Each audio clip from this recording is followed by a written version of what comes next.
It's been sunny today.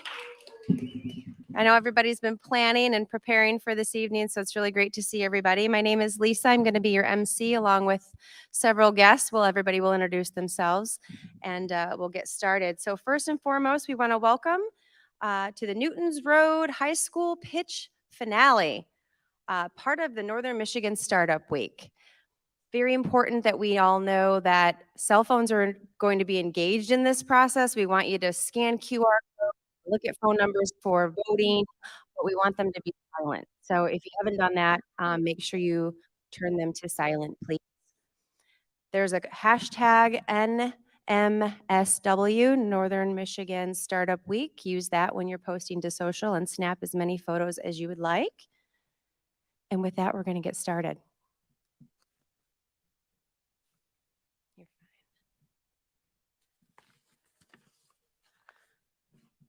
I'm going to use my notes to get through the first portion here so that I don't miss anything special. We'd like to welcome you to Northern Michigan Startup Week and recognize a few of our partners that have helped make this week possible. Northern Michigan Startup Week, I'll go back one more. This way. There you go.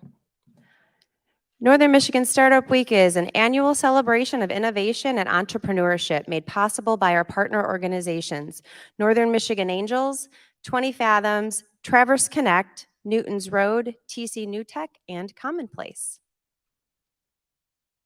A big shout out to our sponsors for the week: Hagerty, Mercantile Bank, Spartan Innovations, Husky Innovate, Northwestern Michigan College, and Britain.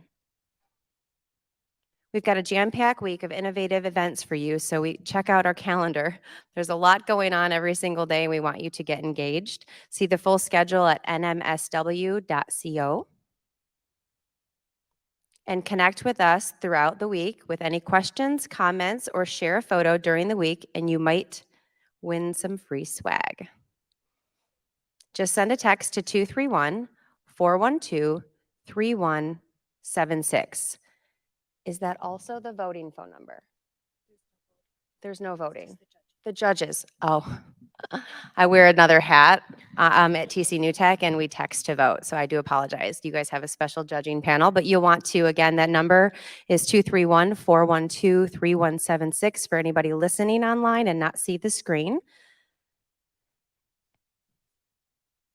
And we are very pleased to feature a virtual silent auction running throughout the week with all proceeds supporting the Watershed Center of Grand Traverse Bay. Show your support by making a bid of a cause. Making a bid, I do apologize, at cause.nmsw.co. And that website is listed at the bottom of the screen.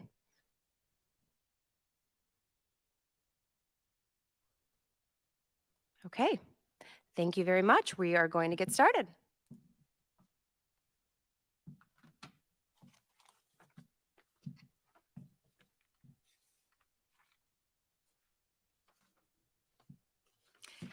Hello, I am Barb Termott, the Programs Director at Newtons Road.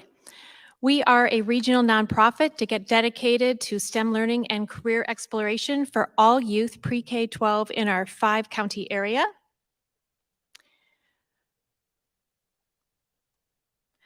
Through these experiences and career exploration, we empower our young people to thrive in our community and beyond.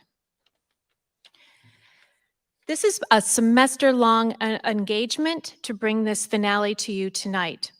Newtons Road partnered with 3 Northwest Michigan high school programs to create a platform for students with an interest in STEM and entrepreneurship to learn and apply related skills this semester.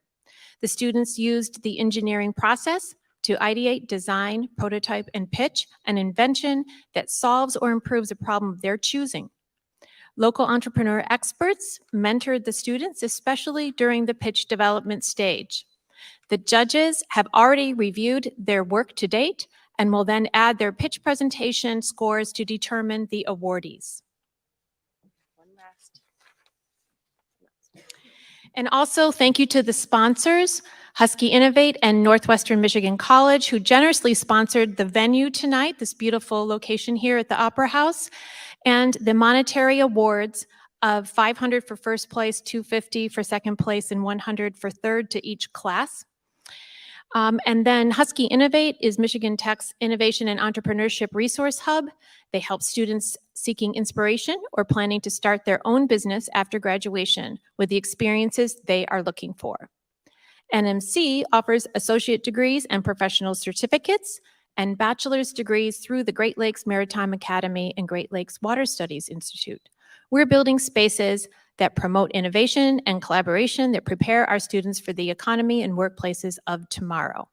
So let's give a big thank you to our sponsors.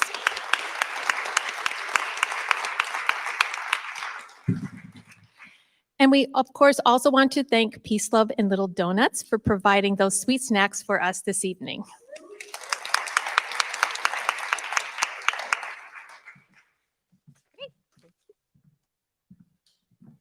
Thank you, Barb. So here's a little itinerary of what's going to happen this evening. So we're going to have a few teams. We're going to introduce them. Their team will come onto the stage. They're each going to have 5 minutes to pitch the idea. There's a clock in the corner and they have a coach, so they're going to be held to their time, and we will also be doing 5 minutes of Q&A. The Q&A will come from the coaches or the judges. So while the judges decide the winners, we will recognize tonight's volunteers and bring all the teams up to the stage. After the winners are announced and photos are taken, everyone is invited for an informal reception to meet the students and take more photos and share them, of course, in the area outside the back door, so just right out here in the lobby. We will want to tell the students and their teams to remind you to meet at the top of the stairs by the banner and get your photo taken by these folks over here once we are completed with the event before you socialize. I think that's it. Okay, let's get going. So I'd like to welcome Otua, Belay Device, and team to the stage.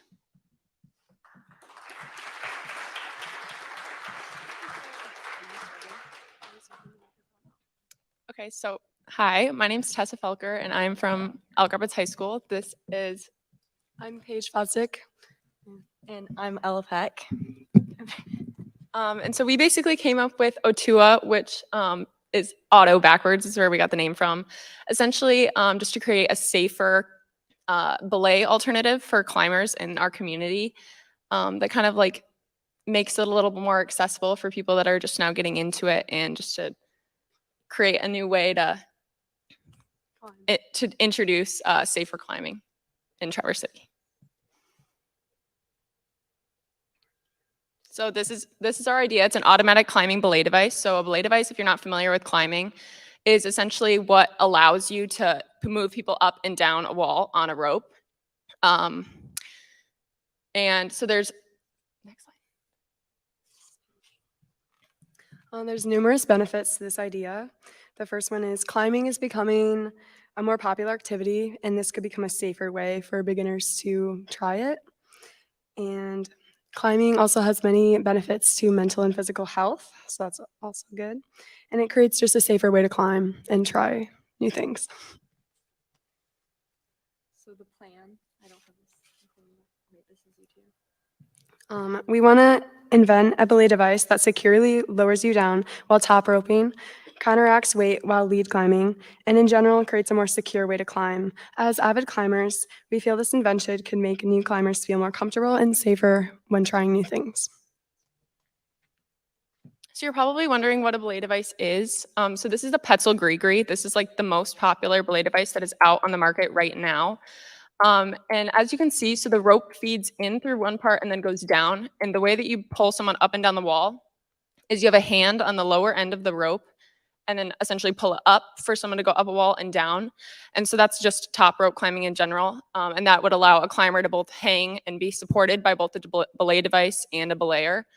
But lead climbing, which is the more less safe alternative when you're climbing, essentially you don't get the option to just fall safely as you would under a top rope, because you go up the wall and hook yourself into carabiners upon the wall. So if you were at a certain point and you fell, you would fall to where you were last latched in onto the wall, and which would counteract, like weight would counteract, and the belayer would come up as the climber went down. So the whole idea with this device is that inputting weight of both a climber and belayer would allow a safer like catch for the person coming down. So yeah. So our design is going to look generally like the gree-gree. We're definitely still like figuring out what it would actually look like and how the mechanics of it would work. But it's a very accessible design, and it's widely used, the gree-gree, in every gym that you can pretty much go to. And most climbing gyms you go to, you do have to retest upon your upon getting there when being able to belay someone. So we'd want one to be that's like widely recognized, similar to the gree-gree. Okay, so we asked people at our local climbing gym what they thought of our invention and if they thought this could actually work in the real climbing world. And we had pretty positive feedback. A lot of the lower side, they were just questioning how we would make this light, because if they want it to be able to like go places in actual, like the climbing world, go on mountains, it needs to be light and easy to fit in a backpack. So that would be something we would figure out in our next stages. Okay, and so status, as of right now, we are still in the invention stage. We still have some contacting to do if this ends up going further. And that's it. Thank you. Does anyone have any questions?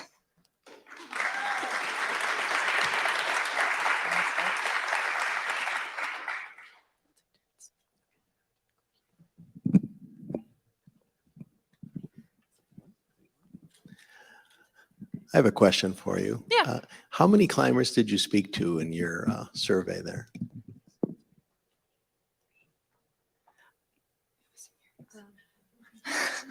I'm not. Around 5. I think it's We just asked, like, we didn't really get like a count. Like I wouldn't say that it was like very much like a broad survey. We kind of just like asked around if people would be like, find it interesting to have something that's like a little more high tech than the gree-gree. So it's probably like a handful, 10 people. Any idea how many climbers are in the United States as an example for the market size? I'm not sure in the United States, no. Okay, Sorry. well, it's okay. It's growing. It definitely is growing in our community. We do have a climbing gym in Traverse City that a lot of people partake in. So that was kind of more what we were focusing on this community. So nice job. So from a competitive landscape perspective, outside of the gree-gree, are there other competitors in the space and that have anything similar that, you know, kind of build upon the belay device?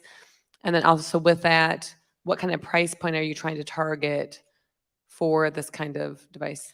Yeah, so there are a ton of other belay devices. The gree-gree is considered one of the like safest options right now because it has a automatic brake lock on it. So if someone were to take their hand off the rope and someone fell, the brake inside the gree-gree would catch them, where there's partial brake devices that are like a little more affordable than that, but definitely not the safe, like as safe. They're still incredibly safe, but it definitely does require a lot more attention to the device itself. So the gree-gree is the gree-gree Plus is $150. So based off of there being no automatic device on the market, we're thinking it would probably be pretty pricey, like probably between the $200 to $300 range, but safety is definitely a big focus, especially in the climbing community and outside. So it would probably just be depending on people's preference for how much they're willing to pay for like safety purposes. So the gree-gree is automatic in a deadfall. So what do you mean by automatic? What are you going to do different? So we wanted to have a way to input like people's weight. So I guess I wouldn't know if it would be automatic as much as we'd have to have some sort of an electric like gear system within it so that it would. We're very much still working on like how the actual like design of it would work, but we just wanted it to be like a step up from what the gree-gree is doing brake wise.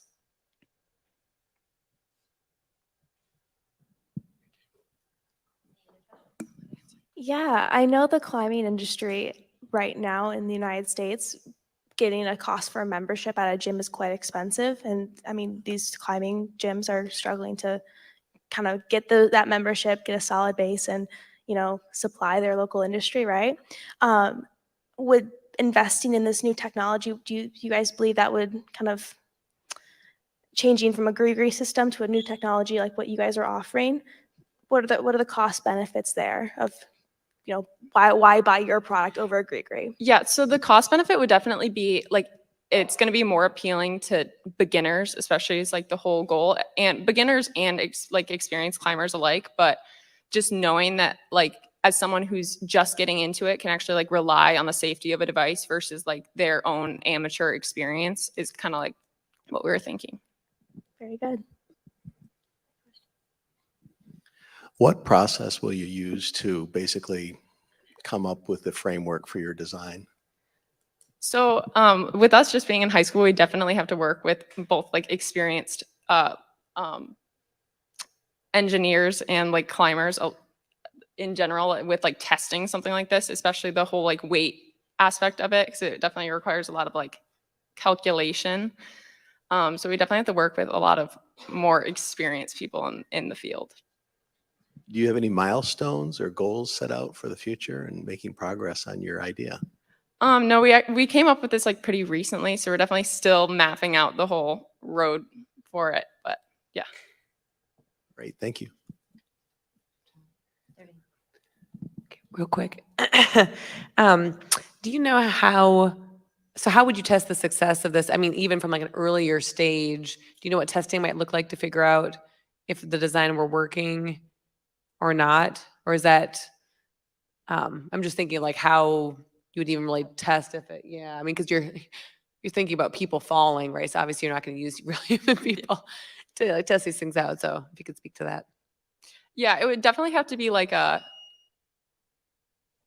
Go ahead. Oh, it would definitely have to be like just like a weight trial kind of thing, and just testing it all if it can work similar to the gree in an aspect that it's going to be better than the gree. But in regards to testing it with people, it would have to be a lot later on. Great.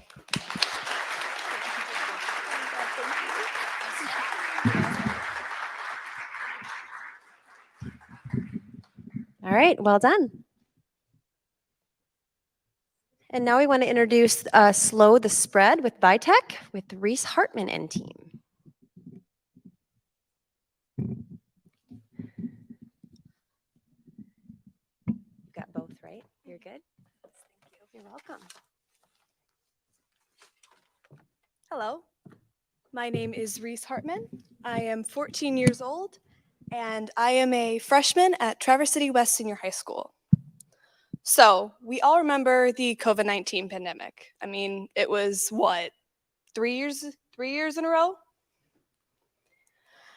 How many of you guys have had COVID? Twice? 3 times?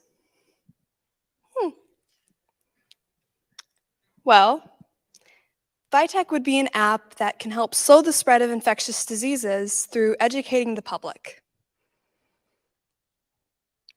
Now, first we started with defining what the actual problem is. The problem that we found was that a lot of people didn't know truly what a virus was or how to slow the spread of a virus. And the biggest problem we did find with the COVID-19 pandemic is that there was not enough reliable information at the beginning of the pandemic.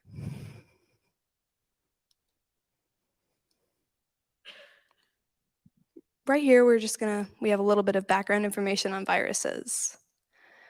And the main thing I will be focusing on is how viruses can spread. There are in a couple of ways, like through the air, through different surfaces, and we all know about the main ways that we can slow the spread of a virus. I have 5 up here right now, but these are the most popular. We have masking, social distancing, testing, vaccination, and hand washing. And now we have the design of our app.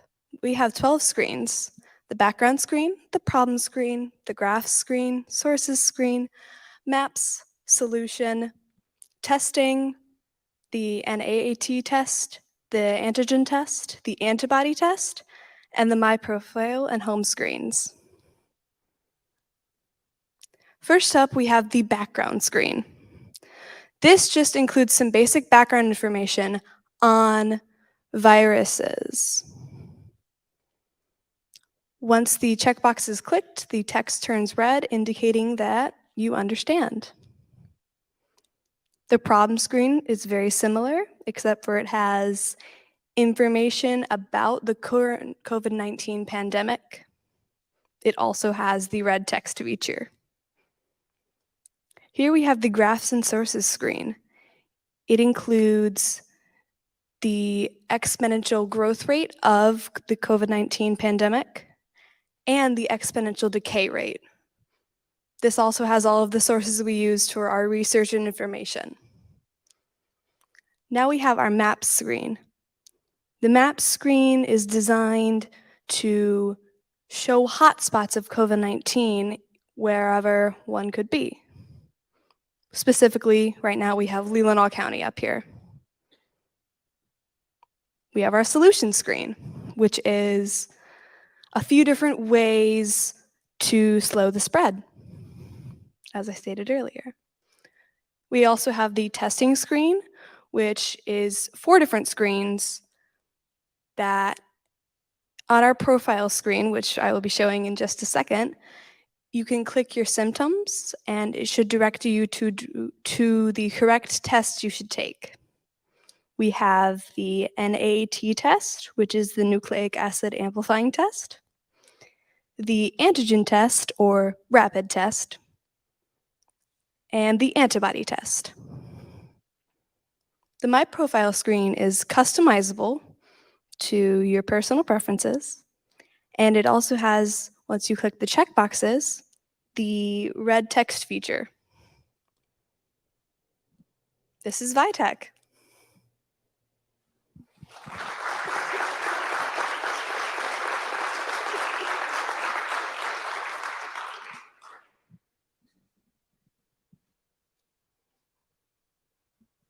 Great presentation. Reese, could you clarify, is this going to be an app for all viruses or just specifically COVID? So currently it only covers the COVID-19 pandemic, but in the future we are hoping to expand it to just viruses in general. Great. And so I know at my university, we have a very similar app to this. Did you look at other competitors and what makes you guys unique, Vitech unique? We haven't really looked into many competitors, but what makes our app unique is that we can be continuously updating this kind of whenever new information comes up, which we will fact check.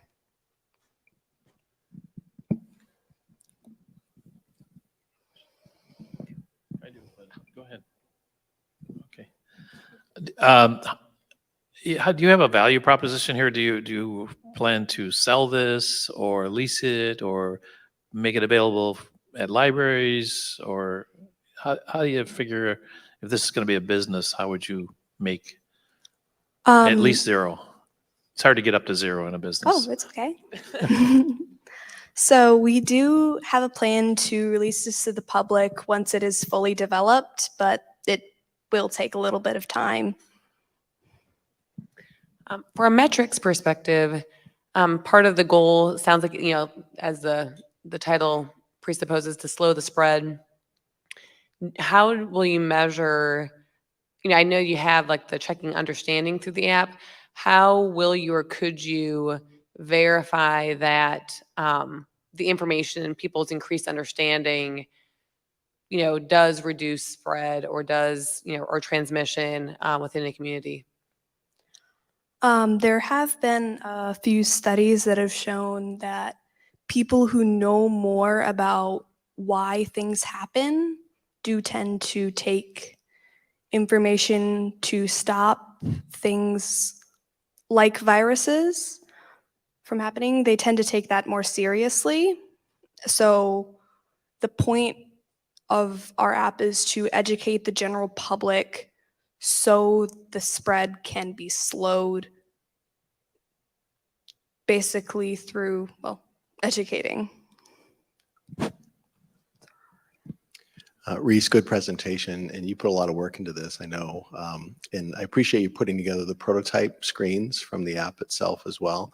My question is kind of related. Are you gathering any information, any data back from the users? And if so, are you using that for some purpose? So our app does not currently collect any data, but in the future, that would be something that we could include. I personally think that it is a good idea too.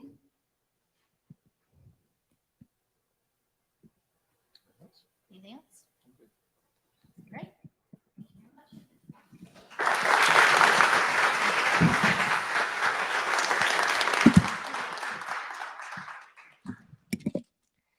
Thank you so much. And so one thing with Reese was presenting from the TC West Cymatech program. And something special about TC West is the Cymatech students went all the way to the first robotics world competition in April. So congratulations.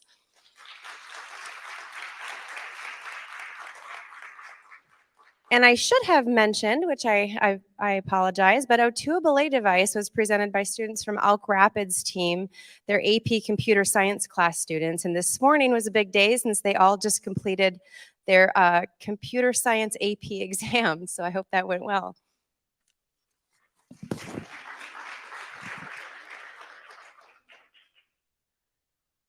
Okay, and next in line, we have Team Work Cell. This is going to be presented by North Ed Services Engineering Academy at the Career Tech Center.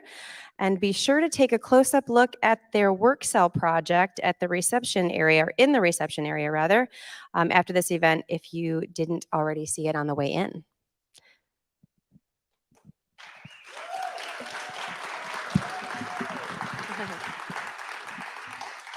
Would you like me to advance the slide, or you've got someone? Awesome. Okay, great.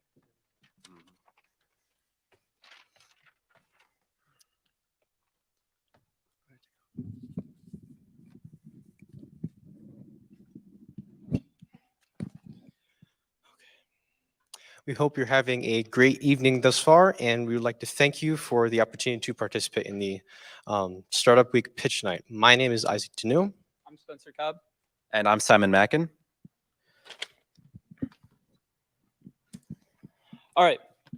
I'd like to start out with asking you a simple question. So have you ever been in line waiting at your favorite restaurant and noticed the line is really long because the restaurant was potentially short-staffed, or wanting to order online food and also ran into an issue with restaurants being shut down or closed because of staffing issues? Since COVID, this has been a daily occurrence for many people in our region. Unemployment rates have been high and many local restaurants have been struggling. As you can see in the data graph, unemployment rates have been consistent around 5%. Because food service is the third largest industry in our region, this doesn't just affect the consumer, but also the region's economic status. As for these labor retention issues, we have created a system to help combat the lack of employees in the workforce. This is our work cell, but we like to call it walk cell, which is student built and designed to cook a stir-fry entree based on a user's input. The basics of it are that the user can input the ingredients they want on the touch screen, as seen on the right, and then the system will then take the ingredients one by one, add them together, and then output the entree to the user. So our work cell can be used in many different applications, so not only with restaurant aid and staffing issues, but also in fast food applications, vending services, whether that be on food trucks or as a stationary cell, and also be used to cater events. In addition, we would also like to point out the minimal human interaction involved with our work cell, essentially limited to refilling ingredients, cleaning used food containers, and the occasional maintenance, if any. And compounded with the potential expandability of the work cell, such as extended ingredient storage or the ability to cook many different meals at once, can make things simpler and more efficient for the employee or maintainer. So speaking of efficiency, based on our design, there is more room for automation for systems such as this. So a few examples of that would include things such as an auto detection system for when ingredient boxes are low, and for maintenance issues. Another thing would be the ability for the FANUC arm to sanitize the work cell and the cooktop handling materials, and even with mobile ordering going through an online site or using an app. Onto the more technical side of our work cell, we have three main components that we'd like to highlight. The first of these is the programmable logic controller, which will act as the brains of the operation, managing each of the individual systems. It's fast, easy to program, and is overall the best fit we have for our project. We also have our FANUC robotic arm, which manages the placement and cooking of the food. This works great in our project because of its maneuverability, the fine movements that it makes, and the ease of programming and operating. Lastly, we have the touchscreen, which of course gathers the user's input based on what ingredients they desire.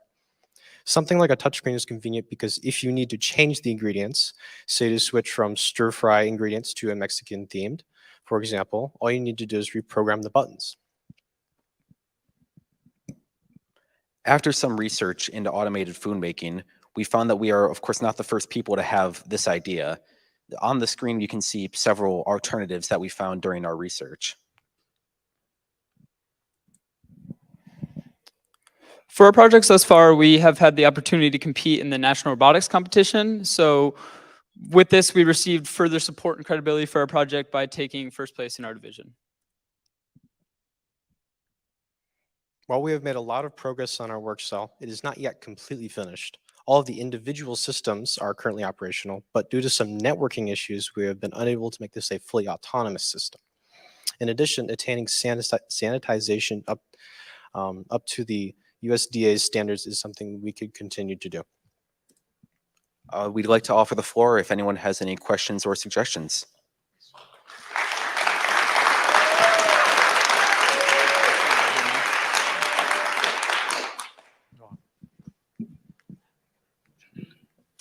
Nice work. So what does success look like from a actually putting this out into the market? And from an employer perspective, what is the cost benefit for for somebody to employ this in their restaurant relative to paying a minimum wage employee to do similar work, assuming they could find that minimum wage employee, to your point? Yeah, so with the system, it runs on the higher end. With these FANUC robotic arms, they are quite expensive. But another thing that's quite expensive is the average salary for a worker. So with this, I mean, if it were to be implemented with a system, potentially with other ones, like in a area such as Little Fleet, where you could go up and it could be autonomous and you could deal with it that way, there would need to be a worker to maintain it. So someone refilling the cartridges, the containers for the food, stuff like that. But in the long run, if you were to look at it over a year, it would run on the cheaper side as compared to paying a salaried worker. Numbers wise, it's about 34 grand for an average employee in food service. And a work cell would be approximately that much, but can last for more than a year if properly maintained. What would wear out? In the entire system? Yeah. For the batteries need to be replaced regularly. For the robotic arm, the boxes need to be regularly cleaned. They would degrade over time, assuming it would depend on how they're produced. As for the time, our shelves and boxes and a few other parts have been 3D printed, as that's been most readily accessible to us. Although if this were to be implemented, hopefully those could be implemented with more sustainable parts that wouldn't degrade as much. What about safety? How have you considered safety in your design? One thing that is on the FANUC cart that we took it off while we were working on it is a sensor for the operating door, such that when it's open, it does not allow the FANUC to operate. And also the FANUC has what it considers hard limits. So if it ever tries to move into the perimeters of something that would halt it or knock something over, then it automatically stops. About fire? Did not think of that. Could put a smoke detector in there.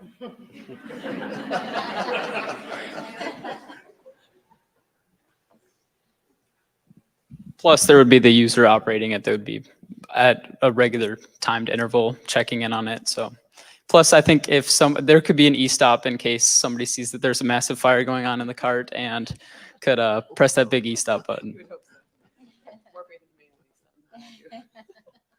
So I've been involved in a lot of projects, and design by donation is probably the easiest way to get something running.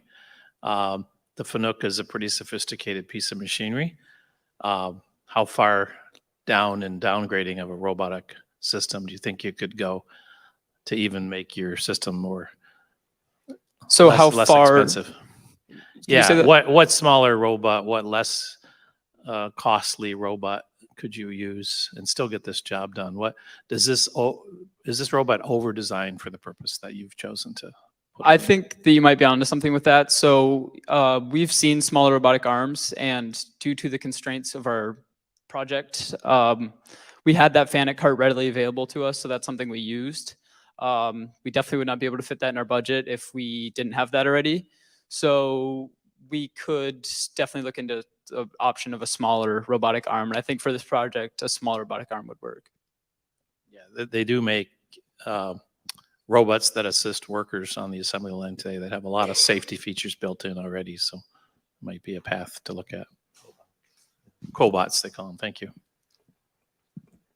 So I love the engineering behind it. I'd love to hear more about kind of the business. If you guys have like a direction you want to head, maybe like you talked about catering.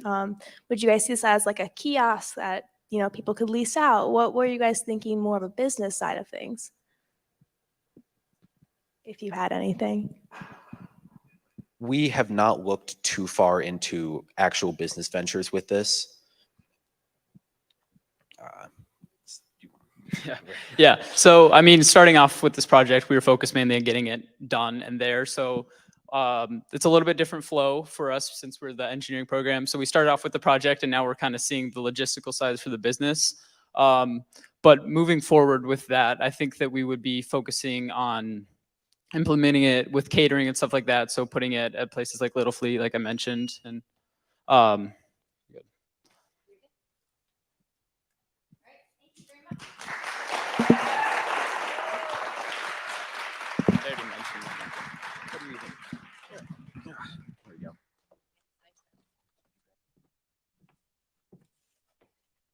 Okay, nice job.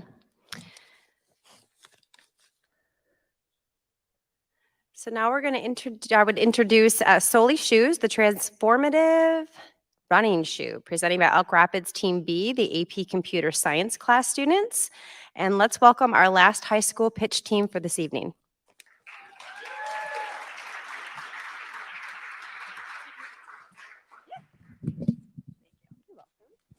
Hello, everybody. Thank you for coming out and supporting Northern Michigan's Startup Week. I'm a little nervous.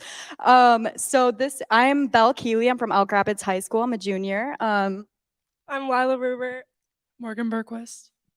So we are all juniors in Miss Holly Zatkovic's AP Computer Science class. Little burnt out from taking our exam, but we're going to do our best. Before I begin, we had very little time to prepare this, so we made do with the time that we were allotted. We have a lot of questions left unanswered, but I just wanted to throw that out there. So thank you. This is the Soli Shoes transformable running shoe. Okay, so to start, the main problem is the shoe industry is very environmentally unsustainable, and shoes are very expensive. I mean, unless you shop sustainably, like these were $6 at Goodwill, but if you're getting new shoes, they can be up to $200. So this idea kind of came to us more of the affordable aspect and the environmental aspect later. So basically, the idea is that it's just a running shoe and the bottoms are detachable. So according to what terrain you're running on. So it's like a 3-in-1 or, 5-in-1, however many detachable sides we come up with. So the importance of wearing the correct running shoes. Wearing the proper running shoes, depending on what terrain you're on, is crucial to prevent injury and optimize performance. That's why our interchangeable bottoms with different levels of traction will help runners to perform safely as well as save them money. What makes our product magic? The magic behind our shoes is the removable and reattachable soles for different types of running. By having the ability to do this, shoes will be able to last longer and people will spend less money on them. This is like the basic running shoe structure. And these are 3 different types of soles: trail running, indoor running, and road running. Okay, so as I stated before, the shoe industry is extremely detrimental to the sustainability of our environment. And we want to aid that problem. We do not want to add to it with this invention. So definitely keeping the environment in mind. And as vice president of my school's eco club, I'm always trying to look out for the environment. With our shoes, the shoes themselves and the detachable bottoms are made with recyclable plastics. And we want to implement a system where the water is also recyclable. So we're not using, because 8,000, like I said up there, 8,000 liters of water are required to make 1 pair of shoes. So if you can imagine how many shoes in the world, that's insane. And the average person owns 11 pair of shoes, meaning that their footwear alone emits nearly 330 pounds of carbon into the atmosphere. So we just really wanted to come up with a solution where it's more of a 3-in-1 deal. The value of our product, a multi-purpose shoe can be incredibly valuable because it offers versatility. Not only is our product convenient for the user, but it also can save money in storage space. Additionally, our multi-purpose running shoe would be designed to be durable and comfortable, making them suitable for extended wear. How will we gain customers? So our target audience for this product is obviously runners, but more specifically high school students like ourselves who don't have a lot of money and are looking to get into running. So that's why we had the idea of going around to different track or cross country meets and just talking to the runners, getting their input and getting our product on the map. And eventually we hope to get it to a national or even global scale. All right, so as I stated before, shoes can be very expensive. So as you can see here, Solely shoes are an affordable alternative to buying multiple pairs of expensive running shoes, higher end. Instead of paying over $300 for 3 different pairs of shoes and emitting mass amounts of carbon into the atmosphere, it's a 3-in-1 for $135, which sounds like a lot, but for 3 pairs of shoes, I think it's a lot better than, 300. So as our business grows, we hope to offer more advanced types of attachments, and they would run for about $25 each. So what's next? Obviously, we're still in the very early stages of developing our product, but we know what we want to do. We just need professional input and feedback. And once this happens, we hope that Solely Shoes is the future for running. Thank you.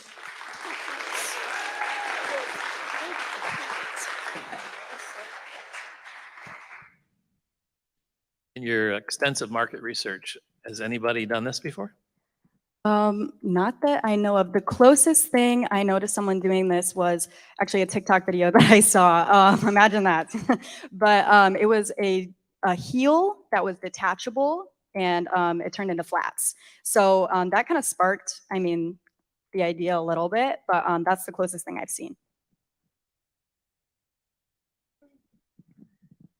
And to that end, so kind of thinking about how, from a ideating, prototyping perspective, how might these be attachable? And to your point, I think the other thing that came to my mind was yak tracks for ice gripping, right? You can slip them onto any pair of shoes and you get ice gripping.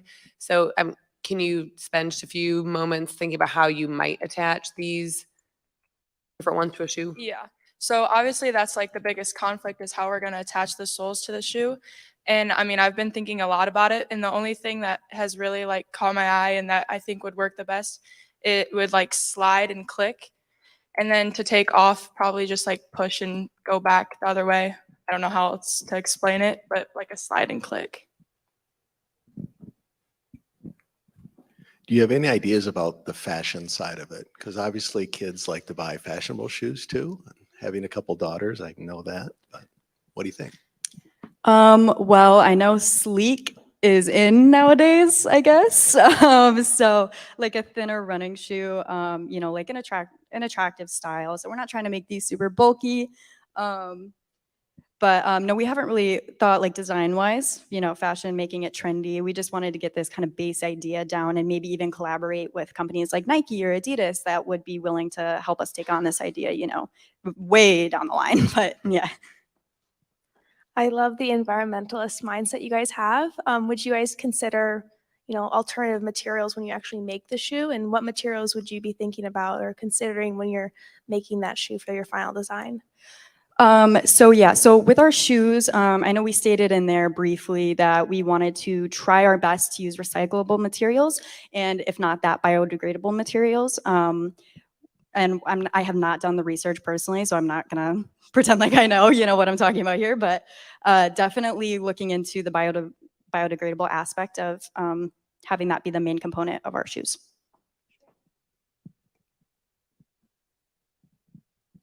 Where do you go from here? Great question.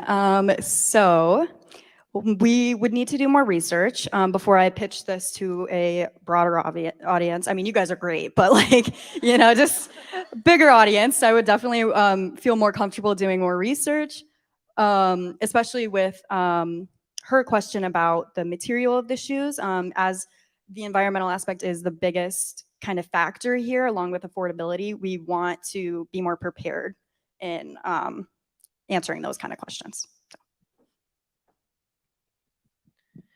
So what would success look like if you were a runner not involved in this? If somebody brought this to you, what are the features that you would want in it for you to adopt it into your running program? So design-wise, I definitely think fashionability is a big part of it. I think people are attracted to looks. And I think that's going to be a big part of it. I think Morgan wants to add something.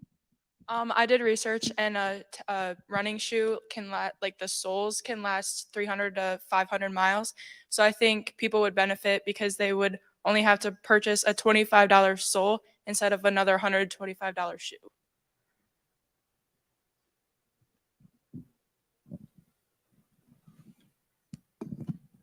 If you do keep working on this, think about us guys too. Safety shoes require heavy toe. They're trying good traction. Sometimes they need chemical resistance. So you're trying to be slim and sleek. Think about big and heavy, but versatile as well. If you do keep working on this. Okay. Just a thought. Have you thought of that? Not really. I mean, we don't really have a design yet. We've only been talking about this for a little while, but we will definitely consider it. Okay. And I also want to I play 3 sports, and I don't run. She runs, but I play volleyball, tennis, and basketball. And I think it would be cool to have a shoe that could work for a bunch of different sports and different soles, because I mean, my basketball shoes are $160, my volleyball shoes are expensive, my tennis shoes are expensive, and I think that it would be really beneficial to have one shoe for a bunch of different sports. Thank you very much.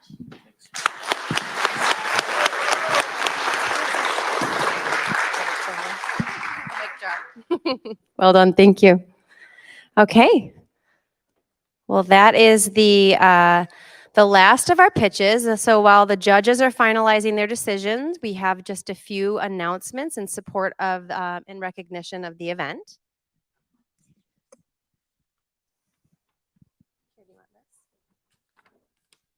Sure. Get comfortable.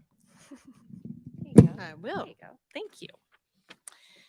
So actually, let's take a moment and thank all of the teams for all of the work they've done, and before moving on to the others. Congratulations. I would like to invite the judges to go over and sequester and talk through your decisions while we make a lot of thank yous. So there's also, in addition to the students, there's a lot of people behind that helping them. So I would first want to start with our teachers. So the teachers of the classes that are here represented today, please stand.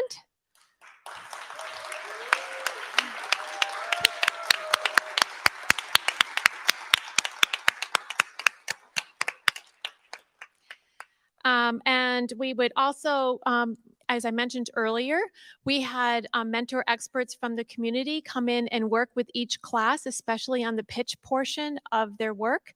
And so I'd like those mentors to stand, please, and be represented.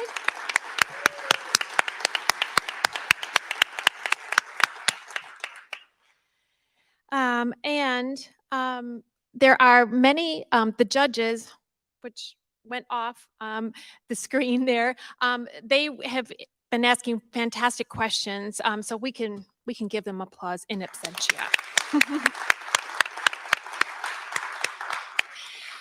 And there's also some volunteers who have helped to run this event. If you could please stand and be represented, those especially though here this evening to help us be smooth running. Thank you.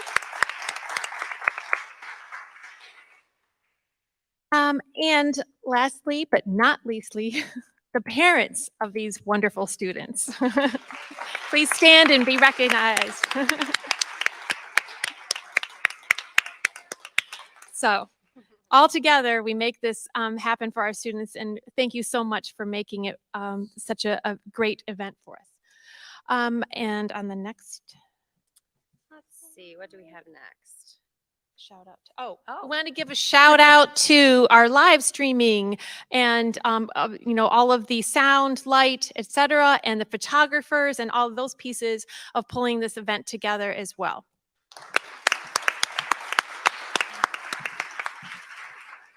Thank you. How much time do you think they're going to need? Well, I don't know. Okay, well, what we're going to do next is have all of the students come back to the stage and get ready and get cozy for a minute while they make their final decision. Just go all the way Yeah, down to anywhere, that. yep. That would be Mhm. great. Thank you. Yeah. Thank you.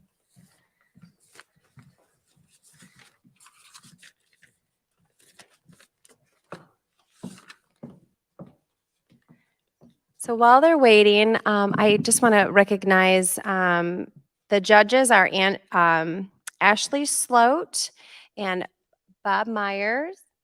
Bill Myers. Why don't you, what are all their names? Because we've got time. Okay. Yes. Yes. Ashley Sloat works in the patent industry here locally, and she's been very active with TC NewTech. Bill Myers is the CEO of Prometheant, which is a startup in this region. He is also the chair and co-founder of Newton's Road. Jay Meldrum is the Michigan Tech liaison to the Grand Traverse region, and he's also on our board. And Elizabeth Saunders is a student at Georgetown University, and she has won this TC on this stage, TC NewTech, when she was in high school at TC Central, and last year on the napkin pitch competition.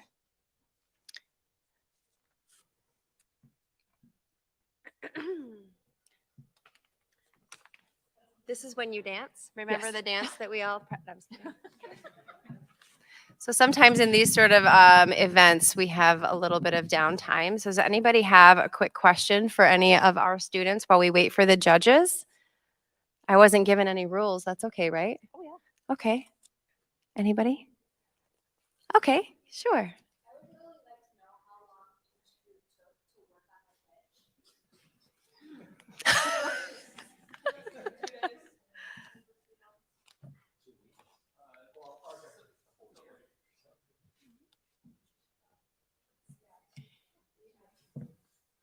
So I'd like to, and that is the nature of this program. I'm trying to develop something that is very flexible because there are a wide variety of STEM kinds of offerings at our schools, and we're trying to layer in onto existing work. As you heard earlier, in AP programs, in competitive programs, et cetera, these are students who you might have caught from some of their presentations are involved in a half a dozen huge commitments.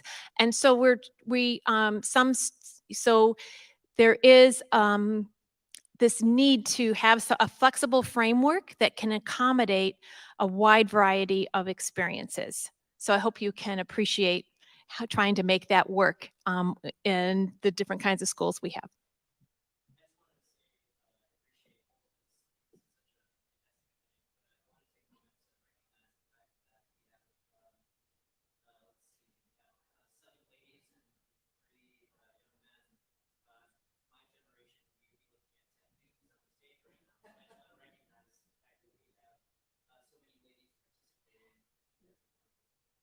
I agree. Thank you.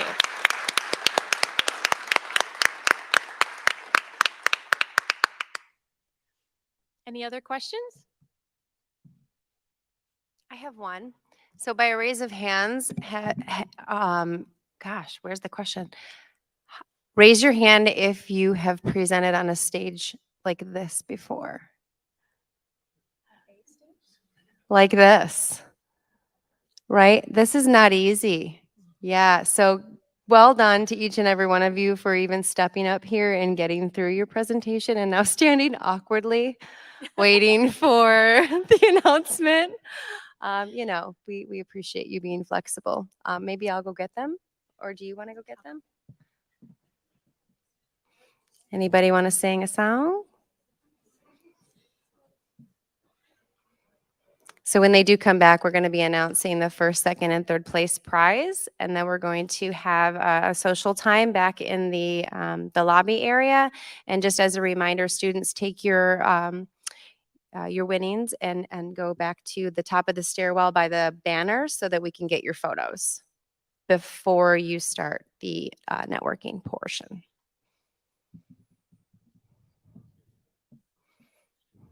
It's a tough decision. I get it. It takes a little time.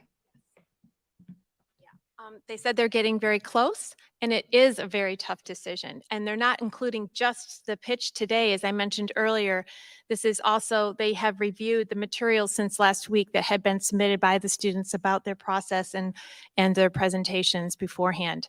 So I think that this attests to the strong performance of all of the students that makes it a tough decision.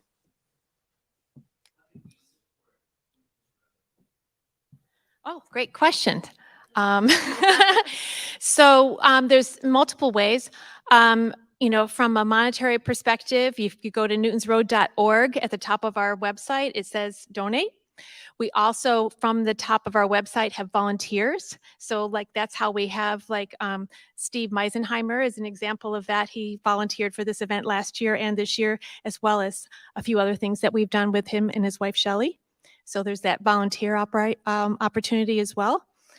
And if you are an employer, we have something called the Career Investigator for Northwest Michigan, which it helps to connect with students because it explains the careers in our region that are STEM related, the pathways to achieve them through our local education programs, and the employers who could hire them someday. And also you could search employers who offers internships, etc.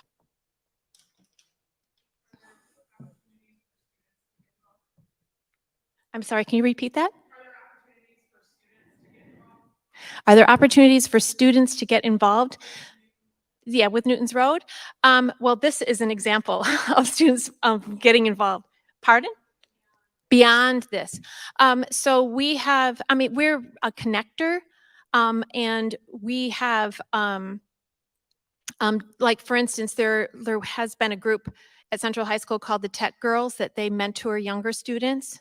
So that's something that we are highly encouraging. We also, in teen centers and things like that, where students can help students in their studies.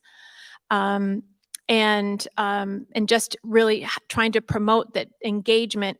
A lot of people know what all the sports are, but do you know what all the academic possibilities there are in and out of school?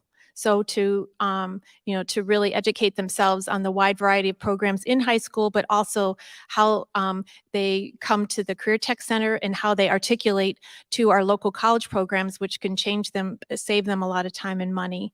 So, you know, they could engage by, you know, seeking out those kind of resources that we try to point them to for their future. Oh, out on the table in the lobby area, the gathering area, we have a table from Newton's Road, and there are rack cards that have all that information and a QR code to get to that site.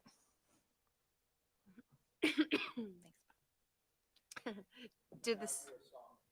Okay. I was going to do the students. Does anybody have anything they'd like to share with the captive audience? There you go.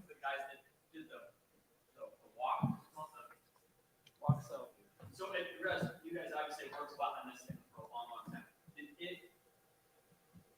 maybe I missed it, have you actually gotten it to cook food?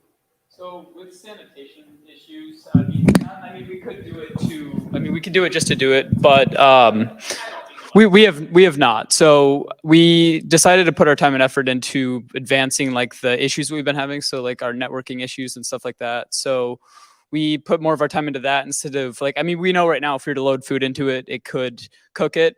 Probably wouldn't be great to eat. So if we were to continue on with this, we would focus on that, but we didn't see a purpose of doing it in the current. One of the reasons that I am such a strong advocate of programs like this is because for these kind of students who are really, top hardworking in their schools, being able to speak about your work to others is critically important in your post-secondary endeavors as well. I can give you a concrete example of my own daughter who graduated from Elk Rapids High School and went to the engineering academy. And when it came time to get her job, she did an internship at a company in San Diego, California. They interviewed them, and then they took the top 2 for every internship available, and then they only hired one of those 2 for each position, and then they did all their hiring for the entry-level jobs out of those interns. So this is really having the skill, and as a part of that, she had to pitch as a part of a team. And so these skills are heavily transferable into your college endeavors, your post-college endeavors, and in whatever kind of career that you pursue, the ability to communicate strongly. Okay. They're back. Ashley? Ashley Sloat is the lead judge, and she is going to announce the results of their discussion. First of all, great job, everybody. Your pitches are better than some of the pitches I've seen from seasoned inventors. So good job there. All right. So as you all know, it's 1 through 4. So top pick from the judges was Team 3, Walk Cell is the first winner.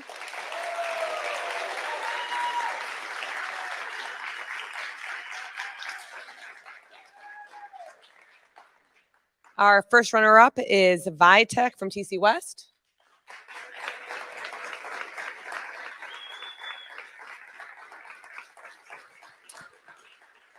Our second runner-up is Soldy Shoes from Elk Rapids. And our final place is the other Elk Rapids team, Otoa.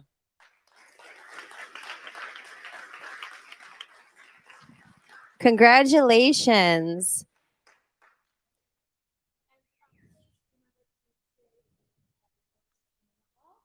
Yes.